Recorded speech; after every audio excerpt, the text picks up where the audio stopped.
We all obviously know who the Simpsons are. And we also obviously know about the popular creepypasta it spawned, Dead Bart. But there are lesser known creepypastas of the Simpsons are out there, including the one I'm about to read today. And what makes this one unique is that it's a video game creepypasta about the Simpsons. More specifically, a Simpsons game that never got released. So, why did this Simpsons game never get released, you may ask? Well, we're gonna find that out exactly when we read this story. So, join me everyone as we read the story called Millhouse's Rampage. Let's begin. Growing up in the 80s, there were two things I loved more than anything else growing up: watching The Simpsons and playing video games. Plenty of kids my age were interested in video games, but not like me. I got my first system at the age of 7, a Pong machine from my dad's teenage years, and ever since then I was hooked. By 95, I had collections of systems, ranging from raggedy Atari and Coleco scraps to pristine systems still in original conditions. I was 13 when the Nintendo 64 hit the shelves, and of course I begged my parents for one. My paper route had paid for the cheaper systems throughout my childhood, but my salary simply wasn't going to cut it with this one. Finally, my mother caved in and took me to Harrison's, the local electronics store, and purchased the system I so desired. I was instantly hooked. I fell in love with the N64 system, which grew to be one of the biggest parts of my adolescent years, right next to The Simpsons. As I mentioned before, the only thing I loved more than playing video games was watching The Simpsons. I would watch any rerun that aired and reenact every line perfectly, which drove my parents nuts when they were just trying to enjoy the show. Every Saturday night, the three of us would gather on the couch, just like The Simpsons did in every opening sequence, and we would watch Homer and the gang get into some wacky hijinks.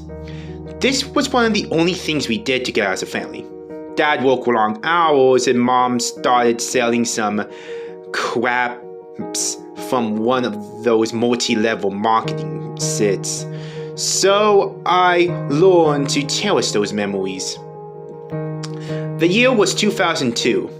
I was 21 years old at the time and living in a small college town in Ellicrest. Things were really good for me.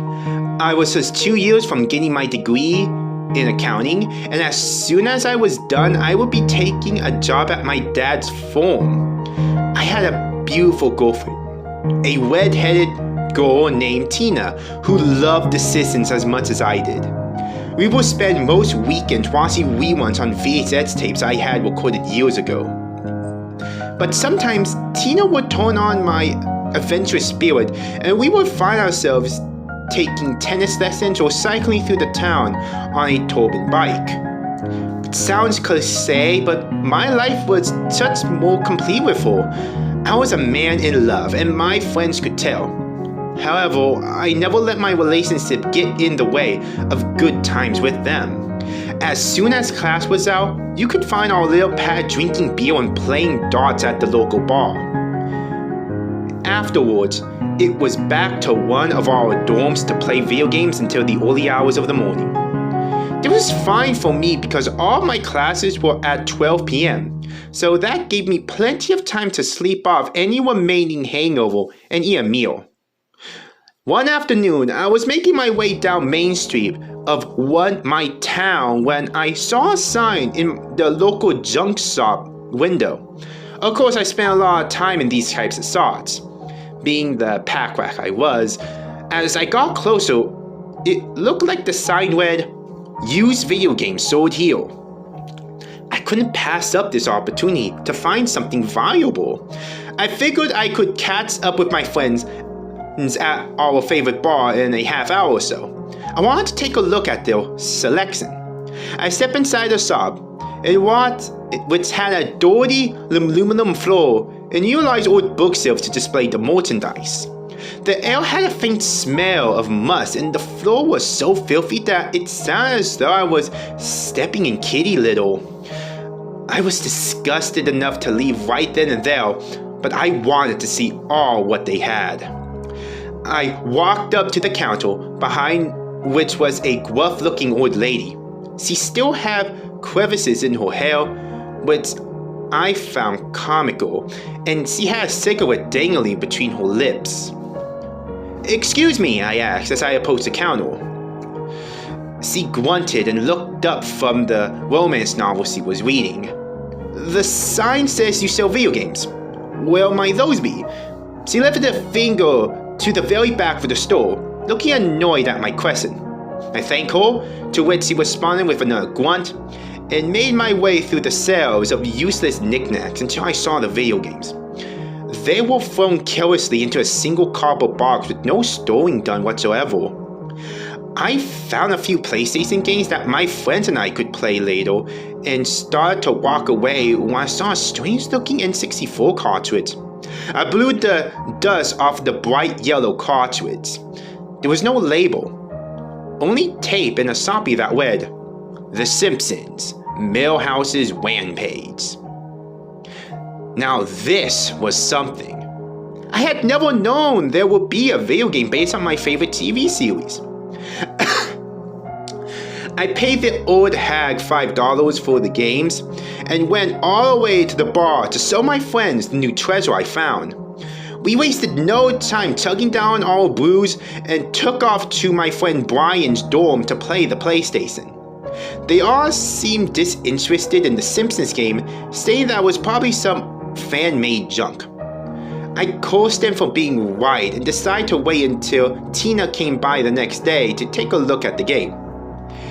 Tina seemed much more intrigued than the guys were the night before. "Let's play it," said Tina. "I bet it's really cool."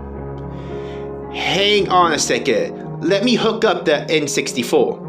I blew the dust off my favorite companion and shoved the cartridge right into the slot.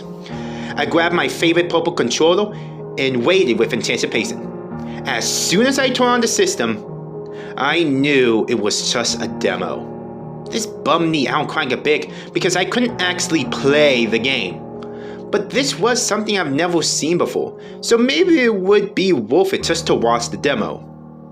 The game was an open-world 3D platformer, not unlike Super Mario 64, but incredibly low quality. Millhouse's head was large in comparison with his body, and his hair wasn't the right shape at all. It began with Millhouse walking through Springfield, collecting tokens. Soon, he was stopped by Nelson and got beaten up, causing him to cough up a token with every punch. The sound effects were obviously low budget and very silly. Tina and I laughed at this. When Nelson was done beating him up, Millhouse ran home and a strange cutscene began to play. The cutscene was animated in the 2D style of The Simpsons.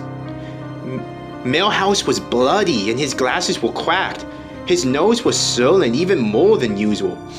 At first he looked upset, but his face changed quickly into anger. He called for his parents, no answer. He then entered his bedroom and started to laugh maniacally. Not the usual goofy Millhouse laugh, but something entirely different. He reached under his bed and pulled out a handgun. Tina gasped at this. I dropped the controller on the floor, too stunned by what I have just witnessed to pick it up. The cutscene soon faded, and the gameplay demo began again. Millhouse was running through the school playground, collecting more tokens. Again, Nelson would turn to harass him, but this time, he didn't get to throw a punch. Millhouse pulled out the pistol and shot him, spraying blood and tokens all over the playground.